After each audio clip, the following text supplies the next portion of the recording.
Hello guys, যাচ্ছিল ষষ্ঠী। আজকে একটু ঘুরতে বেরিয়েছিলাম ছেলেকে নিয়ে। তো দেখো, প্রথম পুজো ষষ্ঠীর দিন কতটা ভিড় পার্কের মাঠে। আর আমার ছেলে খুবই ছোট, 3 মাস বয়স মাত্র। তো এত ভিড় দেখে আমার মা ওকে নিয়ে খুবই আস্তে আস্তে পেছন পেছন হেঁটে আসছিল, আর আমি আমার বোন আগে আগে হাঁটছিলাম।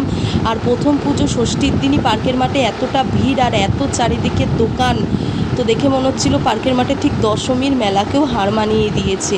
ঠিক এতটাই ভিড় ছিল প্রথম পুজোর দিন। তো এখান থেকে হেঁটে প্রথমেই গেছিলাম আমরা একটা খেলনার দোকানে। তো আমার মা তার নাতির জন্য তো চারিদিকে বন্দুক দেখছে, খেলনা দেখছে, যা দেখছে মনে হচ্ছে দোকানটাই তার নাতির জন্য নিয়ে নেবে। তো বলে বড় বড় বন্দুক দেখে আর বলে কি এটা নে ওটা নে। আমি বলছি না মা, ও খুব ছোটো, এগুলো কিছুই বুঝবে না, বোঝার মতো বয়স হলে ঠিক দেবে তখন। আর এখন এরকম একটা ডুগডুগি দাও। তো এরকম একটা ডুগডুগি নেওয়া হয়েছিল। তারপর চলে গিয়েছিলাম সম্মেলনী ক্লাবের ভেতরে ঠাকুর দেখতে।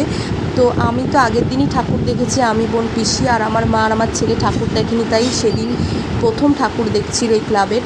আর এখানে প্যান্ডেলের ভেতরে ঢুকতে আমাদের কোনো সমস্যা হয়নি। আমাদের পাড়ার কয়েকটা কাকার আমার বাবার চেনাশোনা মানুষ গেটের সামনে বসেছিল। তো ভিআইপি গেট দিয়ে গেস্ট পাস ছাড়াই আমাদের ঢুকিয়ে দিয়েছিল। তো আর এখানে দেখো কোথায় স্ট্যান্ড ফ্যান থাকে প্যান্ডেলে খুঁজে খুঁজে আমরা তিনজন ওখানেই দাঁড়িয়ে পড়েছি। আর আমি, মা, বোন আমরা তিনজন প্রচণ্ড ঘামি। তো এখানেও রীতিমতো খুবই ঘামছিলাম।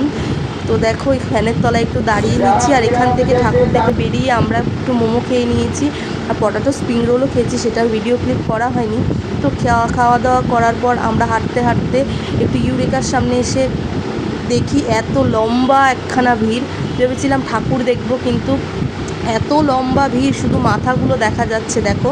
তো এখানে ছোট বাচ্চা নিয়ে লাইন দিয়ে ঠাকুর দেখা তো সম্ভবই না। শেষ পর্যন্ত এই দোকান থেকে আইসক্রিম নিয়ে বাড়ির পথে রওনা দিলাম।